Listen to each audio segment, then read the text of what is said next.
Hey there guys, how's it going? My name's Boomy and you're watching my channel Boomy Reactions. Now today guys, we're going to be checking out another video about tornadoes. So, I know I've said this a few times, it is very much a source of fascination to a lot of us that live from outside of the US. So especially in the UK, I would say our weather is it's a mild climate.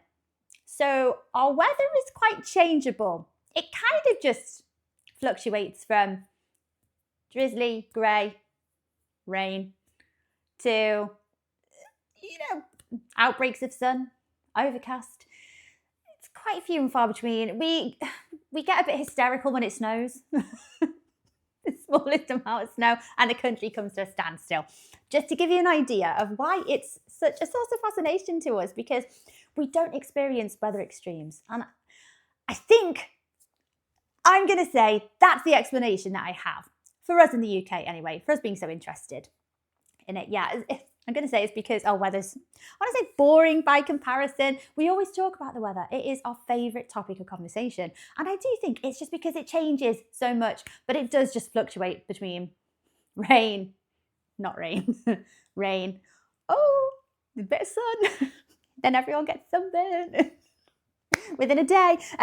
Yeah. So our weather is quite mild by comparison to an awful lot of places in the US. So that's my reasoning for it. Do correct me if I'm wrong, guys. If there's any fellow Brits out there, if you can provide a better explanation, I'd love to hear it. But I'm going to say that's why I'm thinking, we're so interested in it. Anyway, so this video has been requested by one of my patrons. This is another one from Arctic Tron. Thank you so much, my lovely. And you say, hey, Boomy, I saw that you reacted to a tornado video recently, and I figured it might be time to re-recommend the second part of the tornado iceberg video from Sweel Studios. Absolutely. Arctic Tron, it's a good thing that you reminded me. Memory of a goldfish here. I completely forgot that there was a part 2 to this. So thank you for re-requesting that video. So it's about time, it's long overdue. Let's watch part 2. So in the first part, we were learning, I'd say, kind of the basics. It's not so much basics to me. It's learning an awful lot that I didn't know about tornadoes. So how they are categorized was a big takeaway for me. So the Fujita scale, is it Fujita? The EF scale. So that is how tornadoes are categorized. Is it just in the US or is it globally? So this one can be quite deceiving though, can't it? Because tornadoes that have a lower EF factor, that's because they've done less damage. But it is quite deceiving because if they just happen to be in a very remote area in the US, they're not going to do so much damage because there's less infrastructure around and, less civilians and residential areas maybe. But that doesn't mean necessarily that they weren't a gigantic high winds tornado by any stretch of the imagination. So it doesn't always paint the full picture, does it? But anyway, and we've seen a handful of different tornadoes that had happened over the years and across different areas. And we learned about Tornado Alley. So let's catch up with part 2, guys. Oh my gosh, I've done about 4 minutes of talking. You know what I'm like. I'm a chatterer. So here we are. Let's watch the part 2. And guys, if you are enjoying these reactions, don't forget to like and subscribe. Thank you so much, my lovelies. If you're interested, I have a Buy Me a Coffee account. That link is over here. And if you would like to help support my channel any further, I have a Patreon account. Yes, I do. And if you want to check that out at all, that link is in the description below. Right, let's go. What is up, everyone? Welcome back to part 2 of the tornado iceberg. We are in the deep depths now, so pretty obscure stuff, pretty dark stuff, so viewer discretion is advised. Ooh, okay, we're going to get darker. That makes sense, doesn't it? We're getting deeper into the iceberg. I did not know what the term iceberg video actually meant before this, so thank you for letting me know as well, Arctic Tron. That could have been disastrous. I was thinking, oh, what if an iceberg and a tornado got in common? But here we are. So the top of the iceberg is generally what most people tend to know about tornadoes, and as we're getting further down the iceberg, it's getting deeper, it's getting more in depth, more detail, down the rabbit hole. It's also getting darker. If you haven't seen part 1 yet, highly recommend you do so. It's in the description Very below, so be sure to check it out. But yeah, without further ado, let's get into it. Layer 4, the deep depths. The 1965 Palm Sunday outbreak. Between April 10th and 12th in 1965, a major tornado outbreak struck the southern and Midwest portion of the United States, resulting in 266 fatalities and $10 billion of damage adjusted for inflation. There were no F5 tornadoes that day, but there were 18 confirmed F4 tornadoes. The state of Indiana was hit particularly hard during this outbreak. Some examples include the Midway, Indiana F4, the Elkhart Dunlap F4, and the Kokomo F4 tornadoes. The Palm Sunday outbreak was one of the first to be studied by Ted Fujita. It was here where he discovered evidence for multiple vortices within the main tornado when surveying the damage. Ted, is that Fujita? So is he the creator of the scale? I mean, it's got to be, hasn't it? Okay. Forgotten F5s. Some of the more notable F5 tornadoes, such as Joplin and Moore, tend to steal the spotlight from dozens of other F5 tornadoes. Many of the F5s from the 2011 super outbreak often get overshadowed by other tornadoes from that day. These include the Smithville and Philadelphia, Mississippi F5 tornadoes, as well as the Fife, Rainsville, Sylvania, Ider, Alabama, Georgia tornado. The 2011 Joplin F5 tornado may have taken the spotlight away from another F5 tornado that occurred only 2 days later. So this is the tornado that happened, was it the day before the El Reno? Have I got that right? Have I understood that correctly there, guys? So I recently watched the video specifically about El Reno. So if you haven't had a chance yet, guys, go and check that video out, because it is, I mean, for our viewers in the US, I'm sure I don't need to tell you how shocking some of these scenes are and some of the things that I'm hearing and seeing in the wake of this horrible, horrible tornado, or would you say a combination of 3 different tornadoes at the time. They are horrendous, to say the least. They are terrifying. And like for me, obviously not being able, not ever experiencing a tornado, I can only kind of recoil and look on in horror, because this is so, I've never seen things like this before. I've heard of, obviously, these events on the news as they happen, but seeing them in more detail, it is absolutely shocking.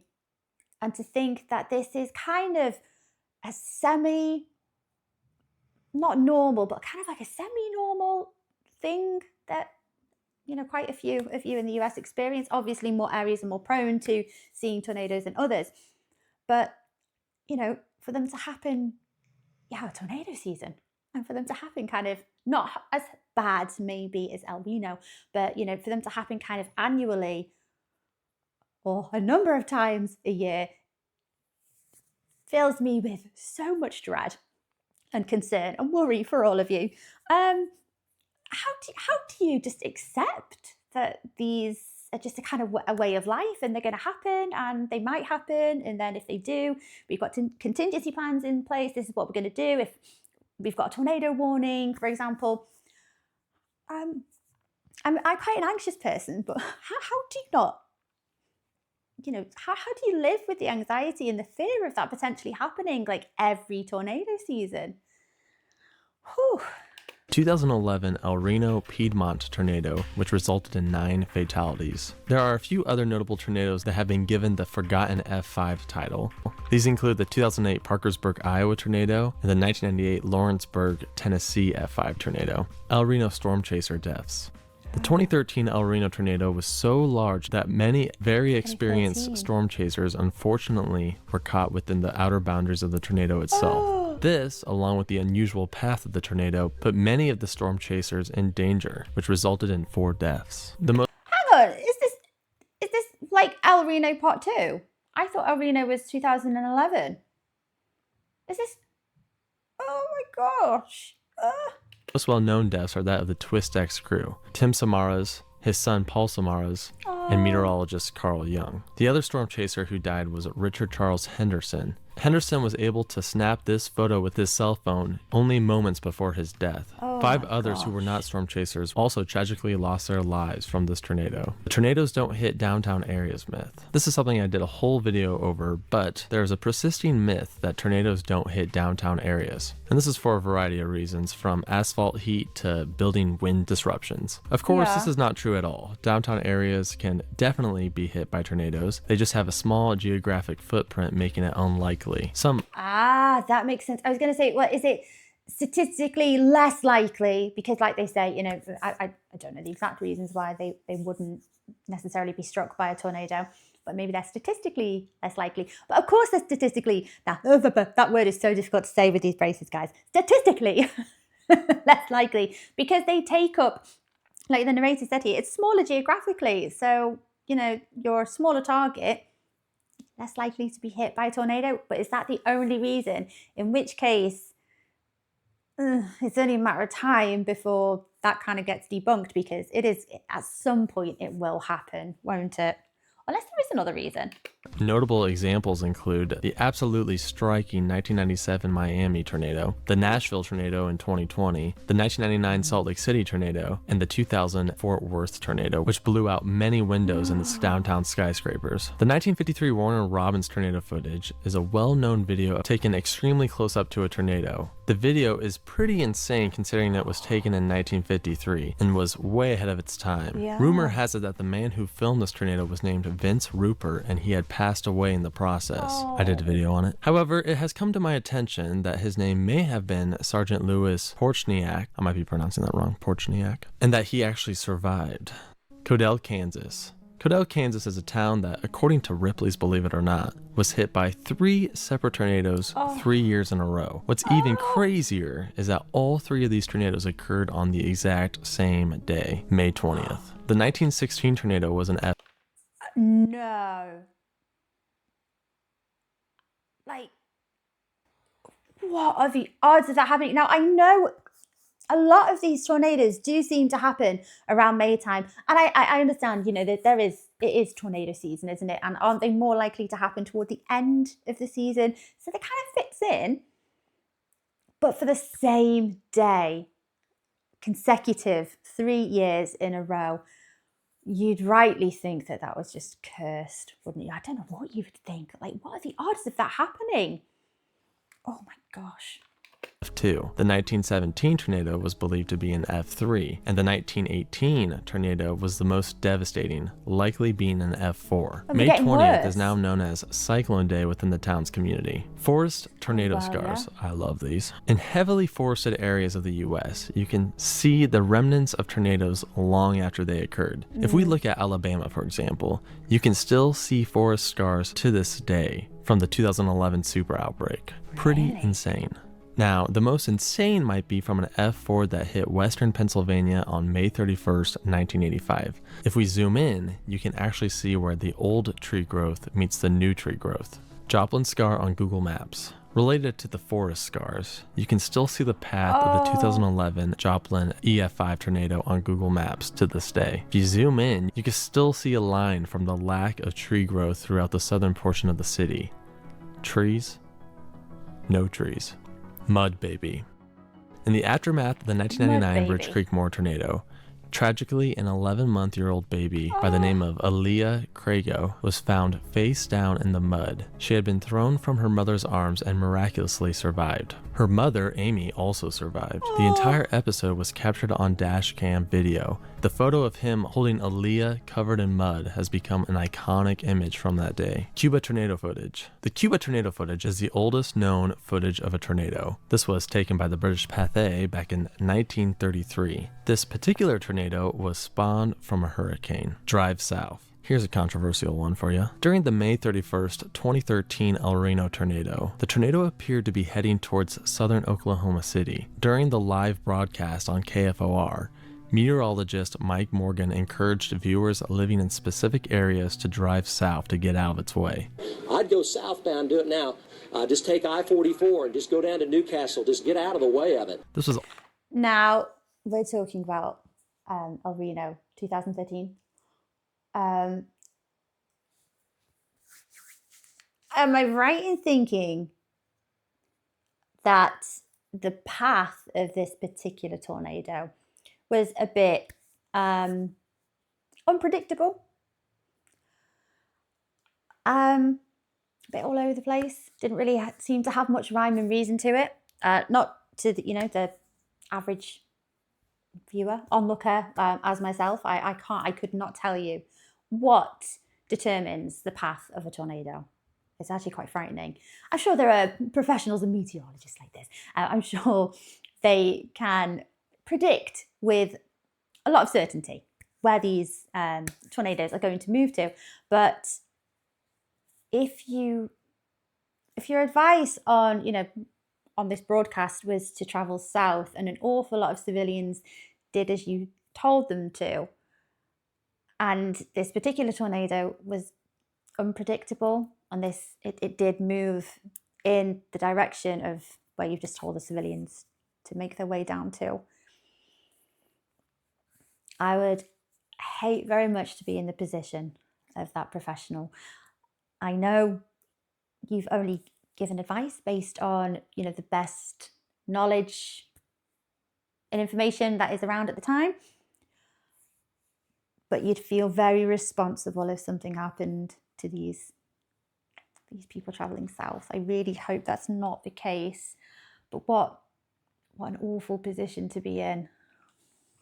Already around rush hour, and it resulted in some insane congestion on the interstates. These interstates essentially became parking lots. After the event, many blamed the dangerous congestion on Mike Morgan due to his drive south statements. Okay, so it wasn't that the tornado moved south. Okay, thankfully. But the congestion, I mean, I think his heart was in the right place. It wasn't, it wasn't terrible advice, was it? Was there something else that he should have advised? KFOR meteorologist Mike Morgan faced criticism on social media outlets after he advised people during Friday's tornadoes to go south. Tornado ghost towns. These are towns that have been completely wiped off the map due to tornadoes. The most well-known tornado ghost town is Manchester, South Dakota, which was destroyed on June 24th, 2003, after being taken out by an F4 tornado. Some other notable tornado ghost towns are Melva, Missouri, and Jordan, Iowa. Kind of want to travel to one of these ghost towns and check it out. Inside a tornado. So what's it like to be on the inside of a tornado? Is there a tornado eye like in the movies? Well, technically, yes, there is an eye to every tornado. Of course, it would be nearly impossible to see. From the videos we do have from the inside of a tornado, it mostly becomes extremely dark and covered with dust. Multi-vortex tornadoes have several vortices from within the tornado's boundaries that can be seen in this video. Perhaps the most well-known aspect of being within a tornado is the pressure drop. Many survivors in both tornado intercept vehicles and storm shelters claim that their ears popped due to the pressure drop. Ooh. Carson Tinker. Carson Tinker is a professional NFL football player and survivor of the 2011 Tuscaloosa EF4 tornado. At that time, he was the long snapper for the Alabama Crimson Tide. During the tornado, he and his girlfriend Ashley Harrison took shelter inside a closet, and as the tornado destroyed the house, he suffered major injuries, and unfortunately, Ashley Harrison did not survive. On May 1st, 2014, Carson Tinker published a book about the experience and its aftermath, titled A Season to Remember: Faith in the Midst of the Storm. Yellowstone tornado. So yeah, the Yellowstone tornado is actually pretty insane. On July 21st, 1987, an extremely rare F4 tornado tore through the Teton Wilderness, over the Continental Divide, and into Yellowstone National Park. This tornado literally occurred as high as 10,000 feet above sea level. I mean, that's 2 times higher than Denver. Fortunately, I'm just going to say, I don't think I've actually heard of a tornado wreaking havoc in Yellowstone. How often do they happen? no one died, except for probably some animals, during this tornado, as it happened in the middle of nowhere out in the wilderness. But you can still see scars on Google Earth. We are moving on to the next layer, layer 5, deep dark depths. Layer 5. Unexplainable tornado damage. So sometimes in the aftermath of an extremely intense tornado, much of the destruction is so messed up and just crazy that it's almost unexplainable. Sometimes vehicles can be warped and crushed like pop cans. Bits of steel can be warped around trees, making crazy shapes. Disc records and tree stumps, wooden spikes piercing concrete. One viewer even sent me a photo of a gun stuck inside a tree. How can a wooden spike pierce concrete? That is so weird. Did you see the image where it looked like a child's bike had kind of merged into a car? Someone explain that for me. Tornado led to Mayo Clinic. Okay, this is one of my favorite tornado things ever. The very well-known Mayo Clinic, yes, one of the best hospitals in the world, was actually created indirectly from the August 21st, 1883 Rochester F5 tornado. Really? This tornado unfortunately resulted in 37 deaths and many injuries. With no hospital in Rochester and the nearest being in the Twin Cities, the doctors, along with Mother Mary Alfred Mose and the Sisters of St. Francis, were able to set up a makeshift emergency room at the Rochester Dance Hall. Eventually, this all led to the creation of St. Mary's Hospital and the Mayo Clinic. So in a way, a tornado that unfortunately took the lives of 37 people ended up saving thousands of people. And I think that's just such a sweet story. I think even to say thousands is probably putting it lightly. It's probably many, many more, isn't it? Why did it change its name? I'm sure, you said here that it was St. Mary's Hospital. Where did it get the name Mayo Clinic from? Butterfly angels. So going back to the May 22nd, 2011 Joplin F5 tornado, many survivors claim that they were saved by some sort of weird cryptid known as butterfly angels. Some of them actually believe that they were like legit Judeo-Christian angels. Others believe that they were some sort of mythical creature, either saving their lives or taking victims who perished up to heaven. After the event, the butterfly has become a symbol throughout Joplin. There's butterfly murals, there's butterfly statues. Many of the kids like to draw butterflies. Even when I was on Google Maps, there was like a little butterfly in one of the victims' yards. Very interesting stories. The Lubbock Metro... Oh, just before we move on to the next one, that's lovely. Isn't that bizarre that so many people claimed to have been saved or maybe seen these angelic creatures? So they looked like butterflies, some said. Did they? That's so bizarre. Tower. So on May 11th, 1970, an F5 tornado struck the city of Lubbock, Texas, causing 26 deaths. The tornado came very close to hitting the Lubbock Metro Tower, which is a high-rise within the city. It actually ended up twisting the foundation of the tower and caused much of the siding to come undone. To this day, if you actually go to Lubbock and look at the Metro Tower, you can see the remnants of the tornado on the side of the building. Dick Gilbert. Oh my gosh. During the 1974 super outbreak, an EF5 tornado struck Louisville's airport in the late afternoon of April 3rd and wreaked havoc on the city. As the weather turned bad, Dick Gilbert was in his helicopter in the air. He circled behind the tornado and provided real-time updates on its progress and the damage it caused. He kind of served as the city's eyes that day, and many people gave him credit for saving lives. Oh, because he's giving live updates about the direction that the tornado's taking. Okay. Very dangerous position to be in. It's very noble thing. One now. Started, yes. Dipping down from the bottom of the cloud.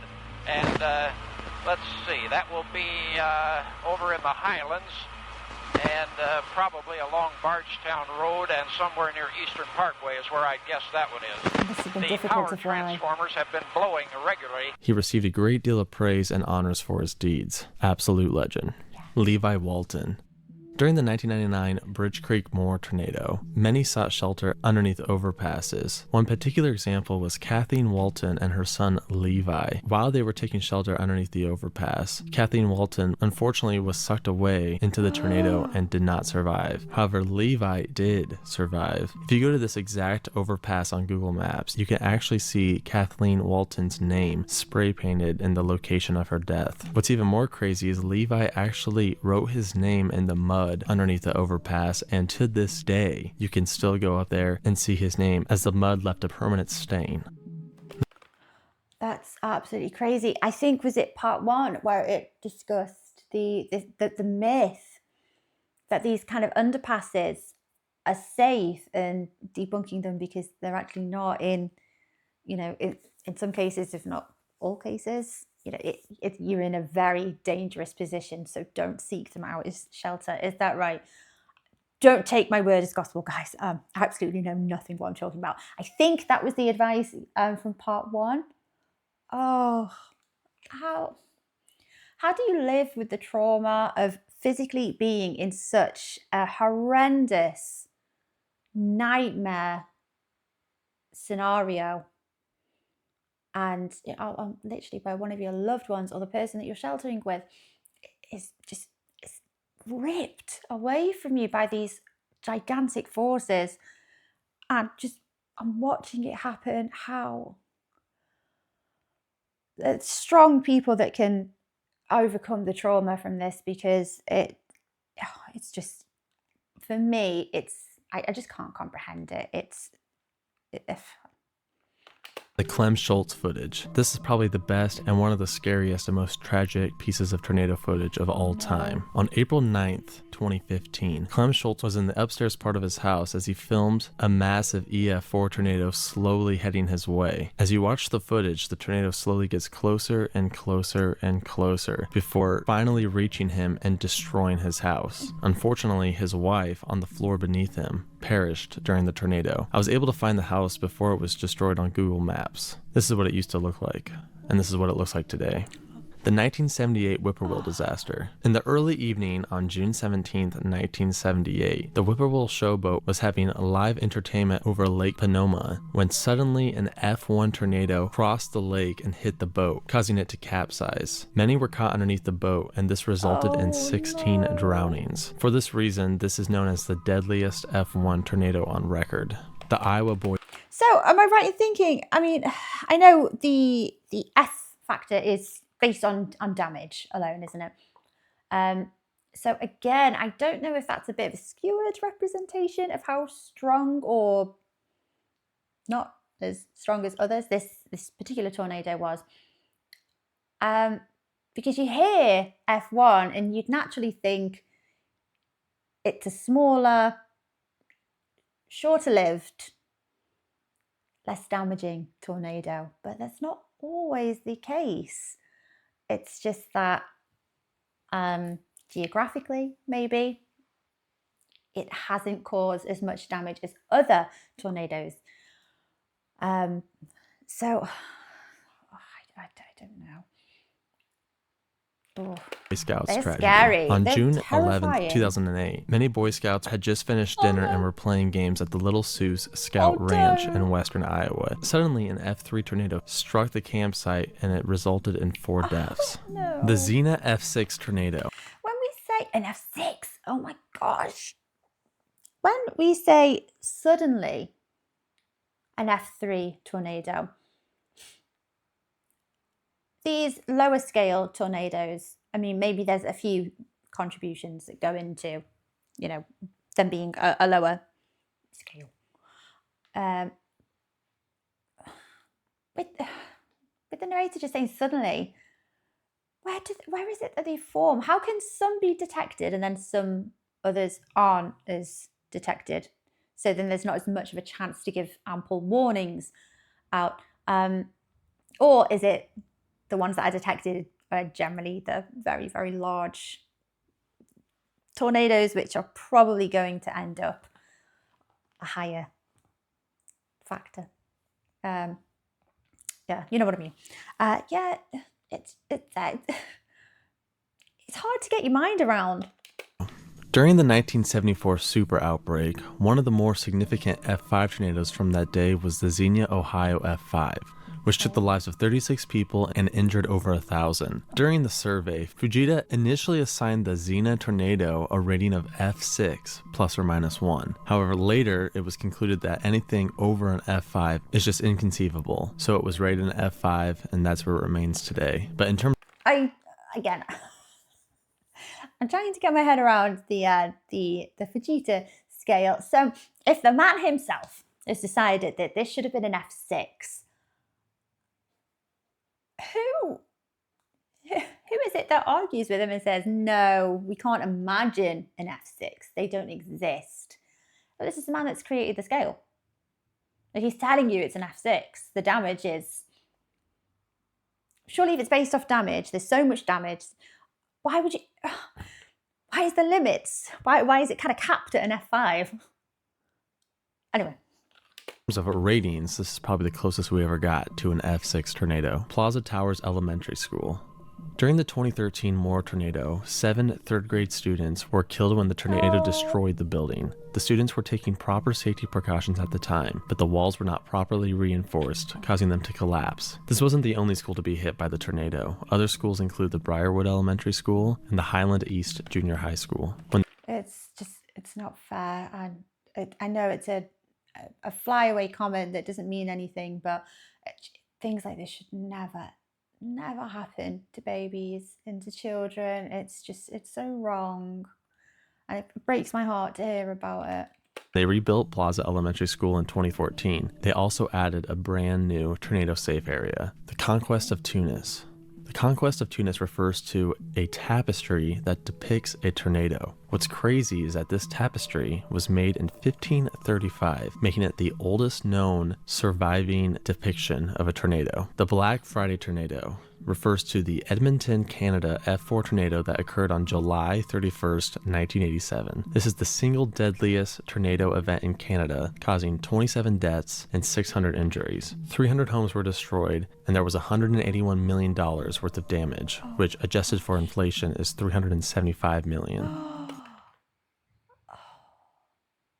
So they happen in Canada as well? I believe we get up to 13 every year in the UK, but I know I've said this a few times, that they are not big enough on a scale at all for us to really consider them anything other than high winds. So, a bit of a storm. And this time of year, they're every week. And we just kind of consider them high winds. Nothing really that would make me think of it as extreme weather. Nothing on a scale compared to these, though. We're moving on to the final layer, dark waters. There's no light. It's so dark. Joan Gay Croft. Joan Gay Croft was a survivor of the April 9th, 1947 Woodward tornado who was kidnapped in the aftermath of the storm. She did sustain a few injuries, most notably a wound on her knee. The story goes that Joan and her sister Jerry were in the hospital's basement when 2 military-looking men took Joan away, supposedly taking her to a nearby hospital in Oklahoma City. This story was confirmed by both her sister and a nurse. However, after this, she completely disappeared, never to be seen or heard from again. There are many theories as to what happened to Joan Gay Croft, and I have a video about it, so you should check it out. Southern Airways flight... Oh my gosh, he's going through this story so quickly. That is absolutely disgusting. Obviously, sick individuals that prey on weaker, vulnerable people, opportunistic. And I think that's the most polite way to put it. But why would that be going through your mind after something like this? Oh, what's wrong with people? 242. On April 4th, 1977, a large and violent F5 tore through the northern suburbs of Birmingham, unfortunately taking the lives of 22 people directly. There were, however, 72 indirect fatalities. This is due to the fact that the parent supercell of the tornado caused Southern Airways Flight 242 to crash in New Hope, Georgia. On what has been a terrible disaster west of Atlanta this afternoon, the crash of a Southern Airways DC-9 jet with 85 persons aboard. At least 67 persons have been confirmed dead. There were surprisingly and thankfully 22 survivors of the crash, all of them sustaining major injuries except for one person. Tornado UFOs. There are some, although a very small population, who believe that UFOs or some unknown species flock to large tornadoes to gain energy. Apparently, since supercells are massive energy systems, these UFOs or beings have the technology to take some of that away. I know it sounds pretty crazy, but Gary England himself actually went onto the History Channel and spoke about a strange rod that appeared on their camera feed during the 1999 Bridge Creek Moore F5 tornado. Filmed in May 1999 and brought to the attention of meteorologist Gary England, this rod appears to fly through a tornado.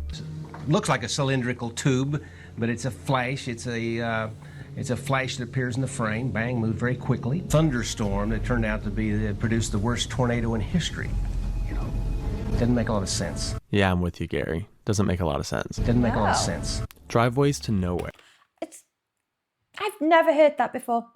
So some people believe that there's something to do with UFOs around the occurrence of these tornadoes. Like do the UFOs kind of, are they saying that they instigate them, that they cause them, or that they're just, turn up when they happen? What's the leading kind of conspiracy theory with them? Okay, I'm just really interested in these. When a tornado destroys a house or a building, eventually all the debris and ruins get cleaned up during the recovery process. Yeah. However, it is very difficult to tear and clean up concrete driveways, so they usually leave them there. For this reason, when you go onto Google Earth and explore tornado-hit cities, such as Joplin or Moore, you can see driveways to nowhere. Here's a few examples from the 2013 Moore tornado. The oldest one that I've been able to find is in McDonald Chapel from the 1998 Birmingham F5. Well, they look, the position of them looks like they are just driveways to essentially a house that is no longer standing. Ooh, what an eerie sight. Soviet Tornado Chills. Village. I did a short on this, but in 1984, the Soviet Union was hit by either an F4 or an F5. It was initially an F5, but they have since downgraded it. This tornado created a huge clearing in the forest, and the Soviets found that very convenient and built a few villages in the path. What's cool is the name of these villages. When you translate these villages from Russian to English, this one means red clearing, and this one means rainbow. Pretty cool. Joplin infection. After the devastating Joplin tornado in 2011, but the pain wasn't over for some. Due That's right. So, to the tornado torn up incoming. soil and lack of infrastructure, a deadly pathogen was able to crop up and infect several survivors. This fungal infection affected 13 and eventually took the lives of 5. I'll probably eventually do a more in-depth video about this. Glowing. Oh my! It's just the worst thing that, these disasters happen, and then it kind of begets another disaster. Something else follows, and it just kind of opens up a can of worms for just like a series of unfortunate events that just unravel one after the other. Oh. What happened to that fungus? Is it since been eradicated? Has it ever been detected anywhere else? Blackwell tornado. So this one is seriously pretty weird. On May 25th, 1955, a large wedge F5 tornado struck the east side of Blackwell, Oklahoma. Apparently this tornado glowed and had arcs of glowing light, which is just insane. Like, think of a huge tornado that glows in the dark. It's just weird. The most plausible explanation I've seen is some sort of St. Elmo's fire, or perhaps somehow the tornado built up a bunch of static electricity. Yeah. I don't know, but this was probably crazy to witness. A similar event happened during the Palm Sunday outbreak I spoke about earlier, the ghosts of Moore. Oh, just before we move on. Okay, so I think that's not a crazy theory, is it? That's totally plausible. We've seen the lightning from storms that are, that happen around the same time as tornadoes. So I don't think that's crazy. I think, that probably is the best explanation for a glowing tornado. As if they can't look any more frightening and ghostly and just generally like death. Oh my gosh, you see lightning inside of them. I think we're all downplaying how absolutely terrifying tornadoes are, because I think I've just found something a new thing to be scared of. During the 1999 Bridge Creek Moore tornado, a few drivers on the interstate saw the tornado approaching and decided to take shelter beneath an overpass. This was the same overpass where Levi and Kathleen Walton sheltered. The tornado passed very close to the overpass and caked mud all over the underside of the bridge and all over the occupants. Yeah. For this reason, you could still see the outlines of those people who crouched beneath the overpass for several months after the tornado. This photo is pretty eerie if you think about it. It kind of reminds me of the Hiroshima shadows. Cooper Pants Factory. In Gainesville, Georgia, on April 6, 1936, a tornado hit the Cooper Pants factory, which then led to a large fire and the deaths of over 70 workers. Over 200 people lost their lives that day, and most of them came from the Cooper Pants factory fire. This remains as the single deadliest tornado incident in one building. Tanner, Alabama tornadoes.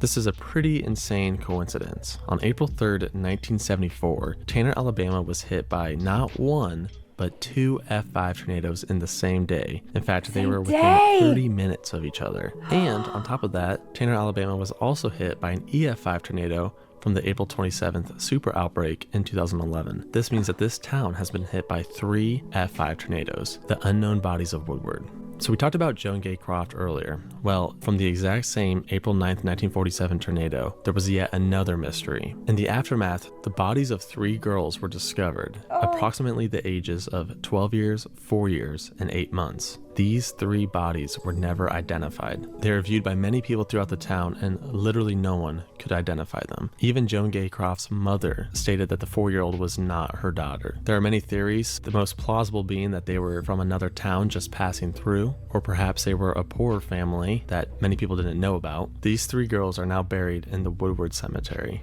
And finally, the Munson family. On June 20th, 1957, Fargo, North Dakota was hit by a massive F5 tornado, one that was very well documented with several photos and heavily studied by Ted Fujita himself. Unfortunately, there were 5 fatalities from the same family, the Munson family. 5 of the 6 children died that day. The only child to survive was Leroy, who just happened to be babysitting at the neighbor's house. It's really just a very tragic story. Well, there you have it. That is part 2 of the Tornado Iceberg. Thanks again for 50,000 subs. I know we're over 60,000 now, so thank you so much for that. Be sure to subscribe if you haven't. Thanks again for watching, and we'll see you in the next video.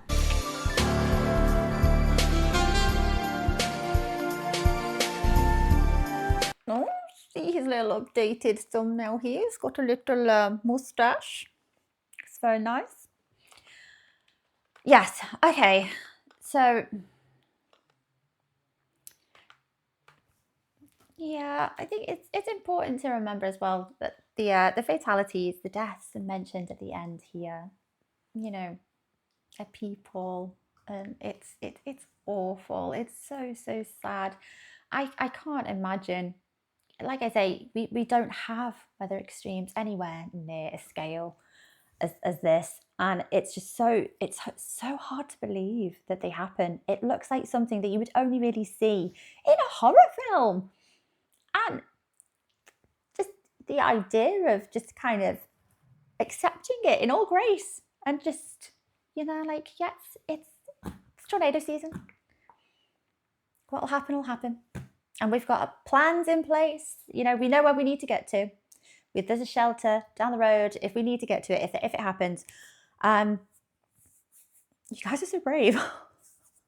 I don't know how you just don't live in like a permanent state of anxiety. Oh my gosh, I am a very anxious person, given. It's just, is it just life? Is it just accept it? I think they are absolutely terrifying. The more I see of tornadoes, the more nightmares I give myself, sleepless nights. The more I see of them, the more I understand, oh my gosh, no, these are a very, very realistic nightmare scenario that don't just happen every so many years. They happen annually, a number of times a year in your tornado season. Hopefully not as severe as the F5s mentioned here, but you know, they still happen. And the thought of that is terrifying. My thoughts and prayers are with all of you, honestly. They are scary. Guys, I hope you've been a little bit less frightened by this than I have been. And thank you so much, Arctic John, for reminding me that there is a part 2 to this tornado iceberg. Thank you, my lovely. Eventually got around to watching it. So yeah, I know I've got an awful lot of questions as well. So Thank you for everyone who takes the time to leave me the answers to all these questions in the comments. Thank you very much, guys. But yes, so very, very interesting, but terrifying. Like, actually, I think will give me nightmares. But yeah, well, take care of yourselves, guys, and I'll see you on the next video. Bye bye for now.